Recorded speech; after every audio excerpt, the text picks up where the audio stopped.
अब नेपाली जनताले मलाई पटक पटक माया प्रदर्शन गरेका छन्, सम्मान प्रकट गरेका छन्। उनीहरूप्रति म सधैँभरि आभार नै छु।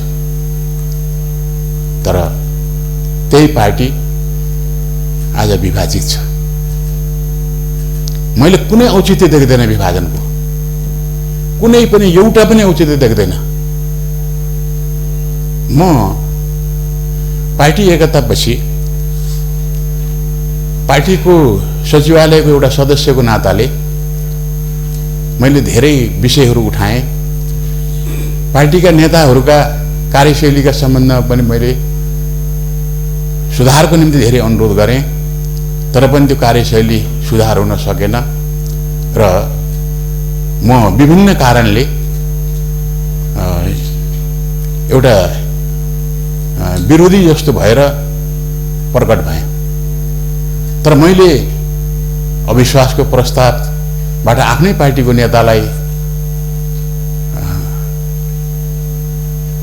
पराजित गर्ने यस्तो किसिमको काम होला भन्ने मैले सोचेको थिइनँ र गएको 8-9 महिनादेखि मैले निरन्तर आलोचना गर्ने समूहभित्र बसेर पनि पार्टी एकतालाई जोगाउनको निम्ति मैले अविश्वासका प्रस्तावलाई असफल गराएको थिएँ। म त्यसमा सामेल हुन सक्दैन भनेको थिएँ। पार्टीमा विभिन्न आरोप प्रत्यारोपहरू सहितका पत्रहरू राख्दाखेरि पनि मैले यो एउटा सुधारको निम्ति सम्भव उपाय हुन सक्छ भनेर मैले राखेका थिएँ। तर अविश्वासको प्रस्ताव लैजाँदाखेरि मलाई सोधिएन। यसपटक मलाई थाहा थिएन कि 5 गते अविश्वासको प्रस्ताव जान्छ भनेर। प्रधानमन्त्रीको म कटु आलोचक हो। उहाँको कार्यशैलीले नै हाम्रो पार्टीमा धेरै धेरै विवादहरू उत्पन्न गराएका हुन् र उहाँ मेरो 43 वर्षदेखिको सहयोद्धा पनि हो, मेरो मित्र पनि हो र उहाँलाई मैले धेरै पटक सुझाव राखेको छु यो शैली सुधार गर्नुपर्छ भनेर। उहाँ प्रधानमन्त्री 2 पटक हुनुभयो। 2 पटक मैले धेरै अनुरोध गरेँ। कति मेरा सुझावहरू उहाँले ग्रहण गर्नुभयो, कति ग्रहण गर्नु भएन। तर उहाँले पनि मलाई मित्रको रूपमा नै सधैँभरि सम्मान गर्नुहुन्छ, आज पनि गर्नुहुन्छ। तर यसपटक प्रतिसभा भङ्ग गर्दाखेरि म एउटा कम्युनिस्ट आन्दोलनको योद्धा, आफ्नो जीवन समर्पित गरेको, आफ्नो किसिमले भूमिका खेलेको, सायद नेकपा एमाले भित्र सबभन्दा बढी संगठन निर्माण गर्ने र नेताहरू, कार्यकर्ताहरू, पार्टी सदस्य निर्माण गर्ने भित्र म पर्छु होला। अत्यन्त कठिन परिस्थितिमा हामी एक ठाउँमा छौँ। तर उहाँले सोध्नु भएन, मलाई थाहा थिएन।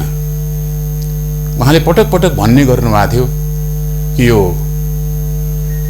मलाई अविश्वासद्वारा बर्खास्त गर्ने काम, प्रधानमन्त्रीबाट बर्खास्त गर्ने काम गर्नुभयो भने त्यो दुर्भाग्यपूर्ण हुनेछ।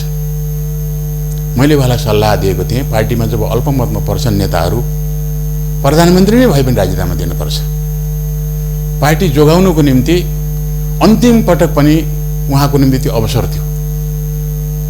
अविश्वासको प्रस्ताव लगिरहेका थिए भन्ने थाहा पाएपछि मैले सोचेँ म त्यो ठाउँमा भएको भए के गर्थेँ होला भनेर सोचेँ। म भएको भए त्यो अविश्वास प्रस्ताव दर्ता गर्नुभन्दा पहिले नै मैले राजीनामा दिन्थेँ। त्यसले मैले मेहनत गरेर निर्माण गरेको पार्टी जोगिन्थ्यो र एउटा उदाहरण प्रस्तुत हुन्थ्यो नेपालको इतिहासमा कि पार्टी र सरकारको सम्बन्ध राम्रो मिलाउनको निम्ति र आगामी दिनमा यो आन्दोलनलाई अगाडि बढाउन चाहनेहरूको निम्ति एउटा शिक्षा हुने थियो। मैले त्यस्तो सोचेँ।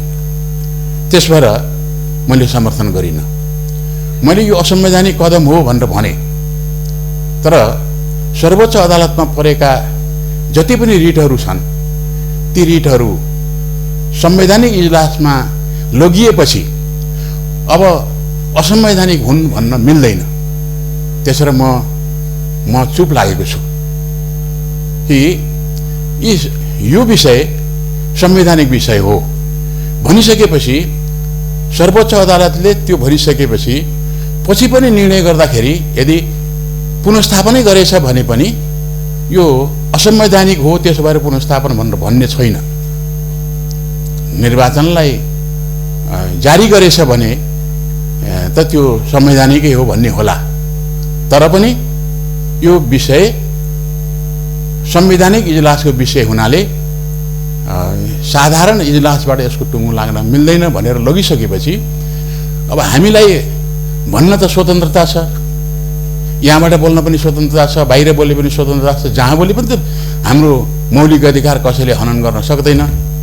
तर त्यसो भए पनि हामीले विचार गर्नुपर्छ कि अब संविधान विरुद्धमा छ, असंवैधानिक छ भन्यो भने सर्वोच्च अदालतको राजनीतिक रूपमा अपमान हुन्छ।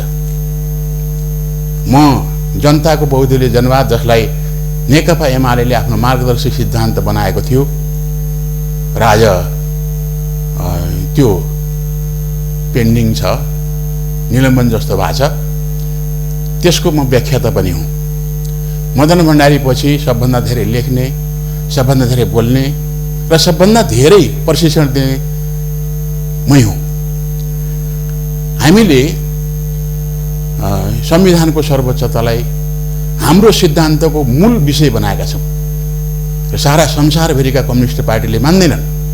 कम्युनिस्ट पार्टी सर्वोच्च संस्था मान्छन्, तर हामी त्यसलाई चुनौती दिँदै हामीले भन्यौँ कि हामी अब संविधानको सर्वोच्चतामा जान्छौँ, संविधानको सर्वोच्चतालाई मान्छौँ र त्यसको पालना गर्छौँ र संविधान भित्रको विषय आफूले भने बमोजिम भएन भन्दैमा त्यसलाई बदनाम गर्ने किसिमले काम गर्नु उचित हुँदैन भन्ने मलाई लाग्छ।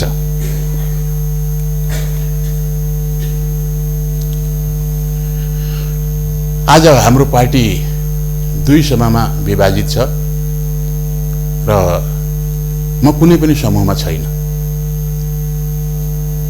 किनभने मैले विचार गरेँ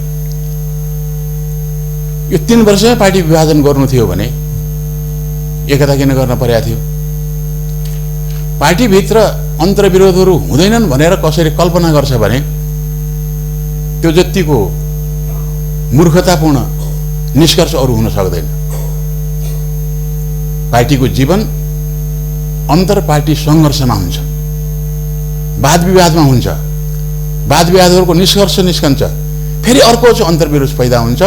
त्यसरी अन्तर पार्टी सङ्घर्षबाट कुनै पनि पार्टी, कम्युनिस्ट पार्टी मात्रै होइन, राजनीतिक पार्टीहरू मुक्त हुन सक्दैनन् र त्यहाँ नेता त्यो हुन्छ जसले ती समस्याहरूको समाधान गर्छ, देखा परेका अन्तर्विरोधहरूलाई सही किसिमले विश्लेषण गर्न सक्छ र त्यसको समाधान दिँदा पार्टीलाई नयाँ जीवन प्राप्त हुन्छ। त्यसलाई त्यस रूपमा प्रयोग गर्नुपर्ने हो। तर आज राजनीतिक रूपमा विभाजित छ र कानुनी रूपमा के हुन्छ भन्न सकिन्न, किन मैले निर्वाचन आयोगले के गर्छ त्यो पनि थाहा छैन। हाम्रो पार्टीको विरोधमा ऋषि कटेलजीले मुद्दा हाल्नुभएको छ र त्यो मुद्दा सर्वोच्चमा छ र निर्वाचन आयोगले हराइदिएपछि नेपाल कम्युनिस्ट पार्टी नेकपा मेरो पार्टी हो र यसलाई खारेज गरिपाउँ भनेर भनेको छ। यदि खारेज भयो भने के हुन्छ होला, यसो मेरो विचारमा के हुन्छ त्यो त थाहा छैन। तर त्यसको निर्णय ऋषि कटेलको पक्षमा गयो भने नेपाल कम्युनिस्ट पार्टी नेकपा सम्भवतः एउटा पक्ष नेकपा एमाले हुने होला, एउटा पक्ष नेकपा एकता माओवादी केन्द्र भन्ने होला र त्यस्तो भयो भने के हुन्छ भन्ने एउटा अवस्था यहाँ छँदैछ। दुवै पक्षमा मैले गल्ती कमजोरी देखिरहेको छु र तर पनि एकताको निम्ति लामो समय प्रयत्न रहेको र त्यसमा मैले गौरव गरेको हुनाले फेरि एकता गराउन सकिन्छ कि भनेर पनि मैले आफूलाई लगाइरहेको छु। एक्लै एकताको माहौल बनाउन सकिन्न कि भनेर म संगठनात्मक संरचना निर्माण गरेर पनि जाने पक्षमा छु र मलाई लाग्छ यो पार्टीको बीचमा एकता अपरिहार्य छ बुझ्न सकियो भने। तर अवस्था कस्तो छ भने दुईटा समूहका मुख्य नेताहरू नै यसरी उत्रनु भएको छ कि समाजवादी सभ्यता निर्माण गर्ने, संस्कृति निर्माण गर्ने भनेर हामीले भन्छौं, समाजवादी सभ्यता निर्माण गर्ने भन्छौं भन्नेहरूलाई लाज लाग्ने गरी आफ्ना विचारहरू प्रकट गर्नुभएको छ।